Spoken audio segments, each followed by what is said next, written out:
Hey, I'm Gavin. And I'm Johnny, and this is Behind the Beach Bars podcast. We're the founders of the Beach Bars, a group of local bars here on the Sunshine Coast built with purpose and passion. In this podcast, we're going to take you behind the scenes and tell you about our journey, our people, our partnerships, and how we run and operate this business. It's for locals, for team, or for anyone who's curious into what goes on behind the scenes of building a business you believe in.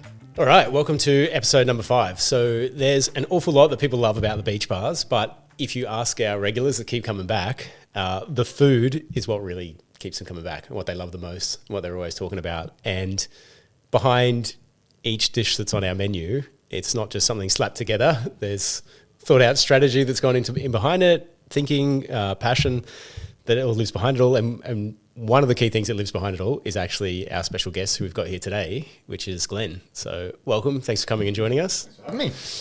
Let's just kick it off. I think we've told it already on this podcast before, but let's just do a little recap of Glenn's story, and it can either come from Johnny or Glenn. You've probably got different perspectives maybe on how that happened. Well, let's see. Well, I want to hear your perspective. I think it was a Friday morning. It was like 7 or 8 years ago. And I was just getting flogged in the kitchen, and it was getting pretty heavy. Like the wait time was starting to blow out, and you poked your head in. You know Haley, our venue manager at the time. And you started coming once a week for brekkies, and yeah, you poked your head in the kitchen like, do you want a hand? You could see I was by myself, and just getting flogged, like I needed assistance, and I was like, no, I've got this. Like I couldn't fathom trying to talk someone through a training perspective of shift. I was like, I'm in the zone, just get out.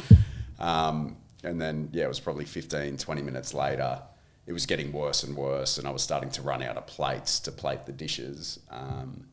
And you were like, nah, you're not going to like it, just I'm helping you. And you jumped in the pit, and you cleared up all the dish pit in like 20 minutes, and sort of was like, all right, you're welcome. See ya.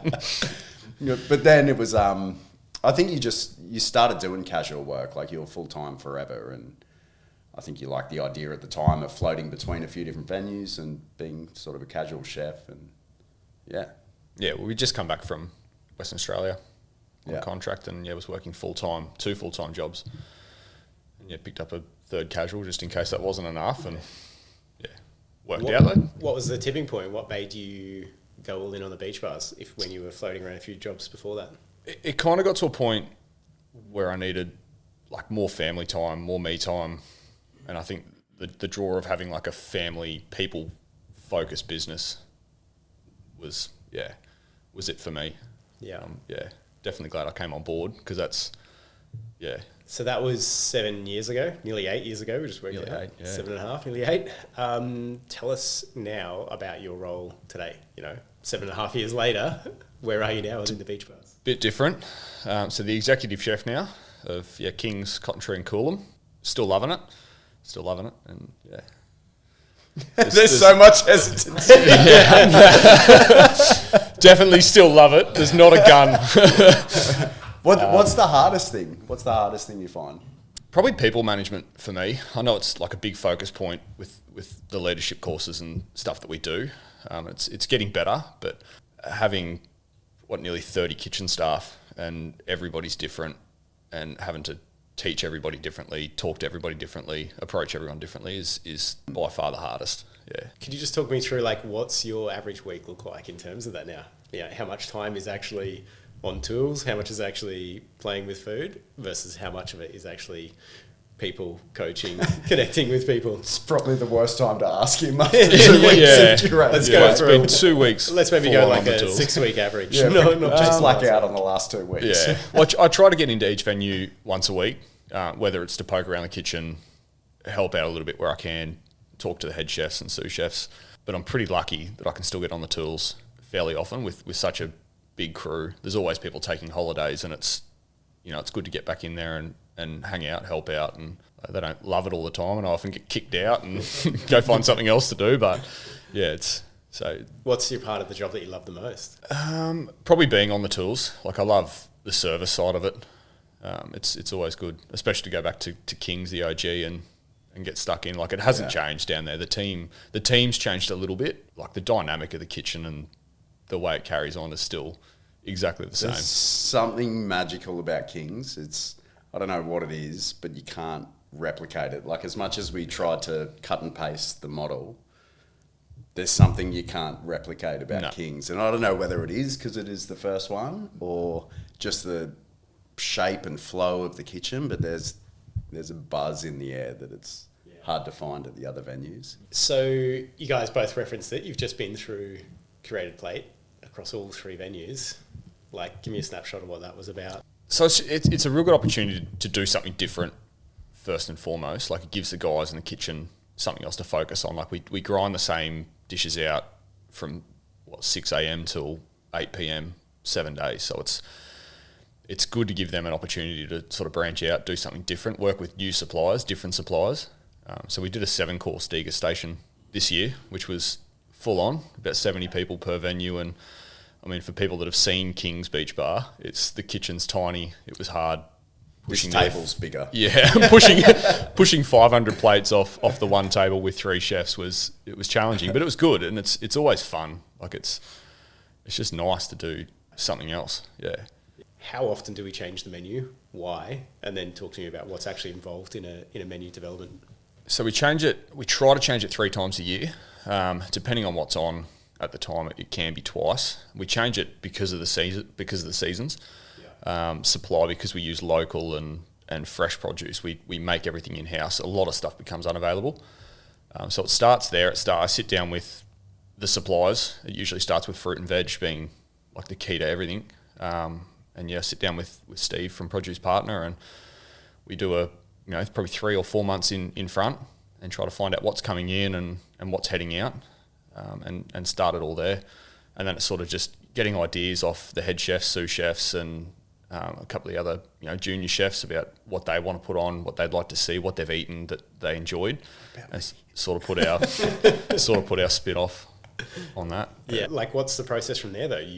You get a bunch of different dishes being suggested, but then you've got to be strategic about it and decide what's actually real, what's not real, what can we make commercially viable for people, as well as what can we consistently punch out of the kitchen. Yeah, a lot of it starts as specials. We see how stuff sells, and then it's just sort of trial and error. We cook a lot of stuff that's epic that doesn't make the menu because it wouldn't work. We can't do 400 plates of it a week. It just the prep levels of it and the time it takes to cook.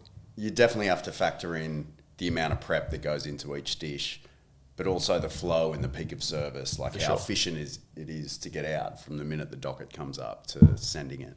What's something that both you guys wish we could do, but you just can't do because of that reason? I'd love to have some element of like red meat, like a steak or something like that would be epic. Yeah. And it's always, people love it. It's always a big draw card if you can do a good steak, and the freedom that we have with the menu, we could probably do some pretty good meat, but it's just not viable for our kitchen. Yeah.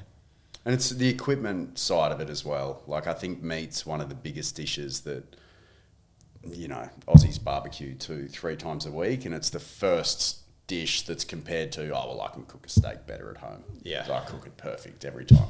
Yeah. They forget about every time they just overcook the shit out of it. But they forget about doing one steak instead of 30 at a time. Yeah. And that's probably the easiest to send back too, and it's the biggest cost. So it's a risk to put a steak on the menu. It's got to be done perfect, and we don't have the equipment. Yeah. We've only got a certain amount of space, and we've got to prioritise what equipment we needed. What's something that you've put out on a special that you thought was going to be killer and it's flopped? I thought our pork katsu that's on the current menu would do better than what it does. There's no one else doing that sort of thing. And I mean, we had the chicken katsu on and off the menu for 7 years, and it's always a big hitter.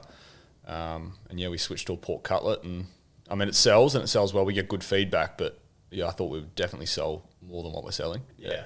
I think it probably just comes down to the protein. I think pork is a less loved meat. Yeah.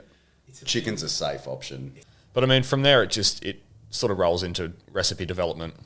And again, we trial everything 2 or 3 times and on and off the menu for on and off the specials for a couple of weeks. And then it's a lot of talking with suppliers. Price point is a big one. Yeah. We try to, we try to keep the menu cost effective for everybody, cost effective for the business, but then we want people to be able to come in twice a week to eat if they want, or 3 times a week. So having that price point is important. How challenging has that been? Like basically ever since COVID times, since whatever that was, 21 or whatever, the price escalations of things across the board. How challenging has that been for you guys to be able to make a price effective menu for people to be able to come into? It doesn't stop. It's still going. Like every time we reprint a menu, we find we get hit with another price increase. So it's definitely been the hardest part of the job. But then the suppliers that we work with are epic. Like they're so good. So they're pretty easy. Transparent as well. Yeah. Like they get the heads up and tell us as soon as they know when there's going to be an increase, which is super helpful, as opposed to an invoice coming in and avocados have gone from $40 a tray to 90. And it's like, oh, thanks, invoice. Well, we saw it last week, right? The fruit and veg supplier came in and said avos are going to spike, and avocado's probably the biggest. The avocado hash that was on the old menu was the biggest seller, and we just took it off. We can't charge $35 for another smashed avocado. Like it's not fair on customers, and it's not fair on the business to wear the cost when all of a sudden we're paying $4.50, $5 for an avocado. Everything that makes a menu is something that every time it hits the plate, we're happy it's on there, and we're proud to be sending it out. We try to stay away from things that, it's cool and like people might like it, they might not. It's more about like we want that on there, and I think the want to put it on there. So it sounds like it's a full balancing act between affordability for customers, profitability for us in terms of like something that's commercially viable and we can get our hands on it regularly and can actually make it work, as well as something that you're proud of or matches the identity of the bar. What's a dish that ticks all 4 boxes? Satay Yeah, bowl. do you want to say it or me? It's huge. It's a massive seller. Yeah. Our fish tacos probably 4 years ago, that was our top selling dish by far. The fish tacos. Yeah, it was like fish tacos, then maybe calamari, and they were in the share plate options, and they were less than $20. And so I always thought it was the price point that was making that the major seller. And then when you bought satay on, that was coming in at like $28 at the time. I think it's 34 now. 34 now, yeah. But that still remained the top seller. So it was never a price point issue. It was, just how much it was a love dish that people wanted. Yeah. Yeah, and that's a staple. I think that's going to be really hard to ever take off the menu. We always talk about taking, like it's always a big conversation whenever we go to change the menu, what will and what won't we drop, what will we bring back. But I think satay is never even in the conversation. It's just glued on there. It's a given. It's locked in. Yeah. Are there any like hard and fast kind of rules that you guys have, or what's in or what's out? We'll never do the XYZ, or something has to tick these boxes to land? I like to think no, because I think we can always put our own spin on it. Like even if there is something that doesn't necessarily work at the start, we can always find a way to make it happen. Yeah, I think the hot honey chicken's probably a good example. Like it's a lot on the deep fryers and it's a lot during service, but by like simplifying the way we do it and batching the sauce and stuff like that, it's become another heavy hitter. Yeah. Yeah. So we can always make that adjustment. Where did that come from? I don't know, to be honest. I think we're just toying around with some ideas one day, and I think it might have even been a staff lunch. When you brought it out, it was probably like 2 or 3 months later. It wasn't KFC. It was Red Rooster had a sign out the front. Yeah. Hot honey chicken. And I was like, I took a photo and sent it to you, I think. It was like, I know where you get your inspiration from now. Yeah. Okay, so we've established there's basically no rules when it comes to the menu, apart from the fact that you're balancing affordability, commercial viability, do people actually want it, that kind of thing.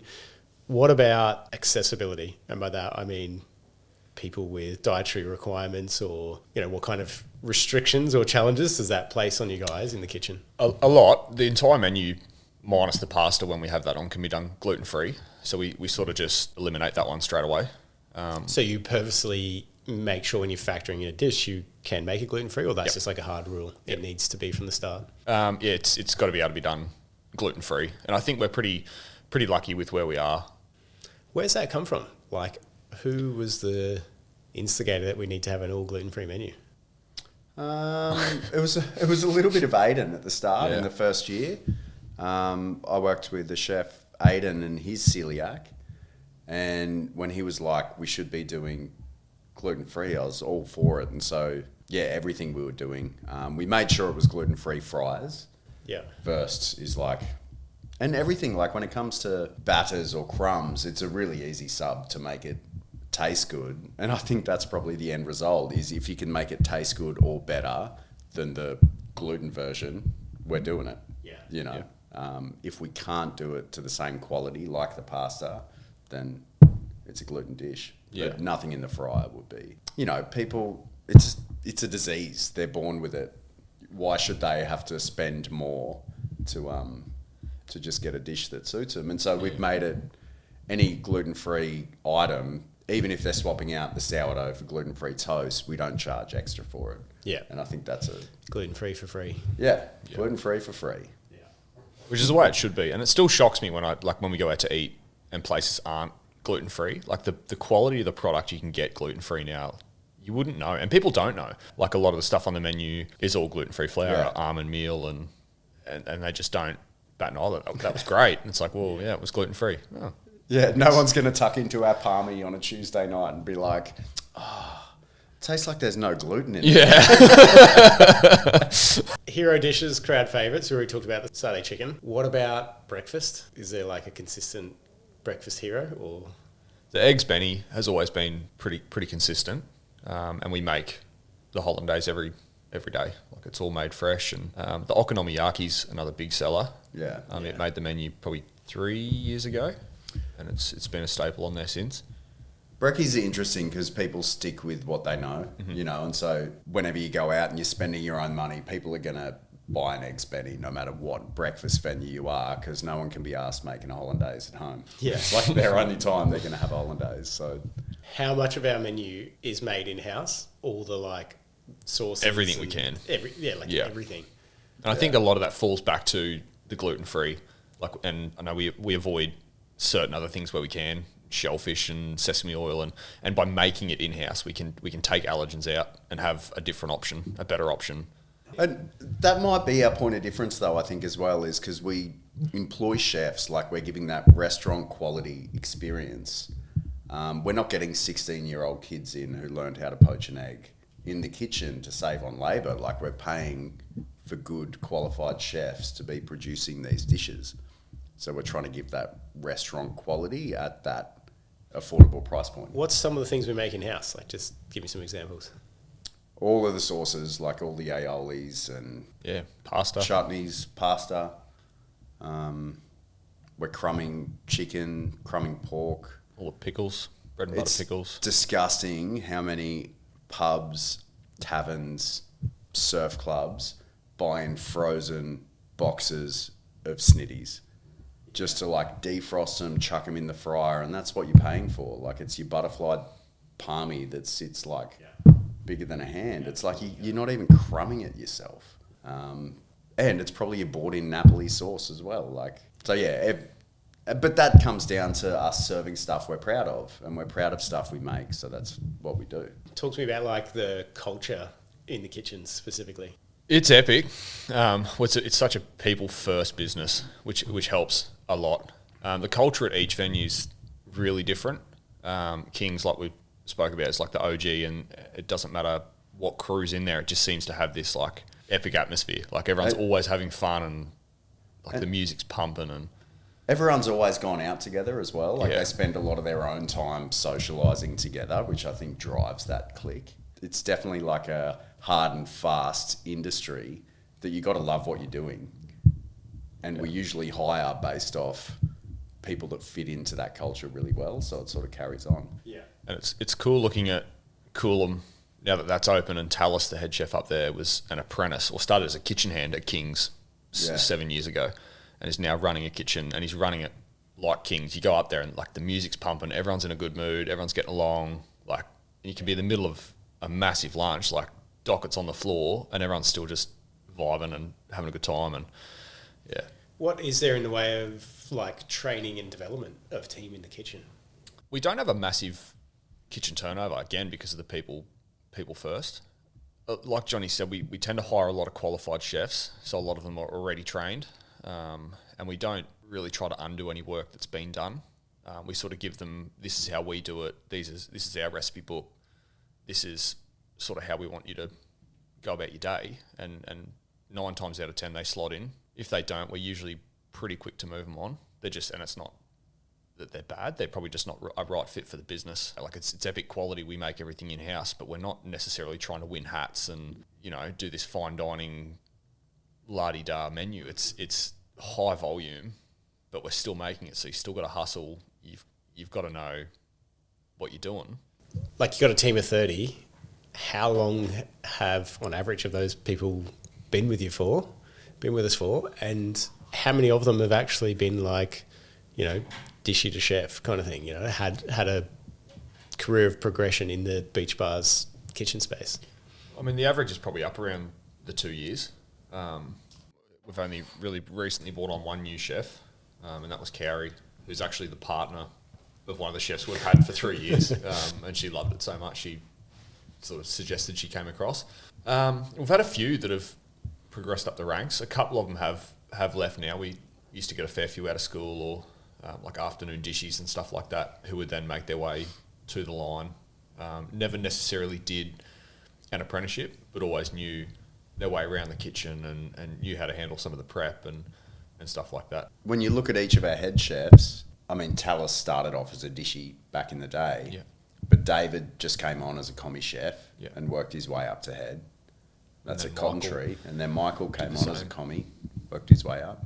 Yeah. And it's a similar situation with the sous. Like, I don't think we've ever really just hired an outright sous chef. It's always people who have been like internally promoted, and because they want to put in the effort, and because we get such good support from you guys putting in the time to teach them and the leadership courses and patience with them, that we get a lot of people stick and love it. Yeah. Well, there isn't a better venue to work at on the Sunshine Coast. Like, and the amount of people that come on board and last 12, 18 months and then leave, and then within 2 weeks of leaving are ringing, wanting to come back. Like, and the amount of people that we've taken back that, you know, don't really realise how good it is until you go somewhere that you get treated like shit and you don't get appreciated and you can't get the days off you want and you never get holidays and you don't get to cook anything. I think a big thing was always making sure that there's no split shifts. You're getting your 2 days off a week in a row. And that alone, something so basic, is so hard to find in hospo. Yeah. Because there's a lot of split shifts and there's a lot of like, you get a Monday and a Wednesday off, or you can't really do enough. So, I mean, finding that work-life balance is something we've always, like when the team helps you out, you help the team out. And when you've got that across 30 chefs, it makes it and even special. Between the venues, like we quite often shift people from Coolum to Kings and Kings to Cottontree to help out, like if we're short. On the marathon Sunday, like Leslie's running the marathon, so Blue came down to do the open. Yeah. So, quick fire round. What's something people don't know about you? I don't know. I'd like to think I'm pretty open. Yeah. What do you do for fun? Love shooting, love fishing. Yeah, anything outdoors. Anything manly. Anything super manly, Glenn loves. What's something that's coming to the menu that we haven't had before? Kingfish. Kingfish? Yeah. So we're looking to bring on some kingfish. It's pretty popular on the coast at the moment. So What sort of dish? It'll have to be raw, I think, being kingfish. We won't be cooking it. We're toying around with the idea of bringing the hot honey tenders onto breakfast somehow, whether it's through like an American waffles or a bagel, or there was a brekkie special on at Coolum on the weekend. Yeah, with a bagel. So because we get a lot of good feedback from that, a lot of requests to do chicken and waffles and stuff like that. So that could be pretty cool. Yeah. What's something you would love to bring on the menu that you reckon's pushing the boat too far? Again, steaks. I'd love to do them. Yeah. You toyed around with the idea of a game coming on. Yeah, the kangaroo dish. Kangaroo, and I think we've used venison a couple of times. Specifically stuff that you've shot. Yeah. Yep.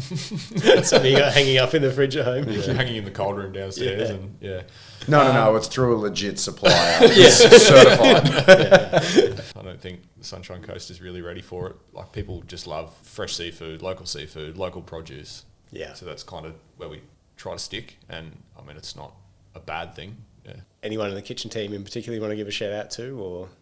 All of them, the team in general. Talis, Dave and Michael, the heads at all the venues. And then Damo, Ari and Leslie, the Sues from all the venues. Michael coming on board was a cracker for me. I rocked up at King's at like maybe 8 or 9 a.m. one morning, and he was doing his trial shift, and he came, was it from Rocky or Harvey Bay? I want to say Gladstone. No, it was Rocky. He came down from Rocky on the train. So he finished his last shift with his kitchen team up there, and they had a night out, as you do as hospo staff. You sort of go out and celebrate your leaving. And I think it was like midnight. He got on a train, came straight down here to the coast, pretty much taxied to Kings Beach, no sleep whatsoever, and he's gone straight into like a 9-10 hour trial. And he was so honest. Like, when I went in there and shook his hand and met him, he was like, "I'm going to be honest with you, mate. I got on the lash last night, but I'm here." I love that about him. It's like old school chef. He was honest, he owned it, and he was still there, and he nailed it, and now he's head chef. Like, that's pretty cool. Yeah. It's awesome. But they're an epic team, and it gives both of us a chance to do this sort of stuff. Yeah. And they do make the job really easy. Like, I think, I don't know, like, a lot of the credit comes back to us, but it should be going to them. They're the ones that they're in there consistently 5 days a week. You're sometimes more grinding it out and putting it on the plate. Yeah. Right. And then the suppliers as well, like Marcus, Produce Partner and Prime Cut are like our 3 key suppliers, and the team that they've got at all those places are epic. Like, we've used a lot of big suppliers in the past, and we've opted to go back to not necessarily smaller but more family-based businesses. And it's definitely paying off. Like, there's that values alignment for sure between us and them, and it's it makes it easy. We get it. Whereas you get a lot of the big suppliers just see and want that, whereas these guys see the benefit of having us on board and vice versa. So thanks for coming in, sharing your expertise with us, and that's a wrap for our back of house episode. Next episode we're going to back and we're going to shift to the front of house. We're going to talk about the hospitality experience and how we actually train for that, hire for that, what it means to give people a great experience when they come, with another special guest coming into the studio with us for the next episode. The one and only. Get the big dog in here. If you enjoyed this episode, be sure to share it with a friend. And follow us on socials.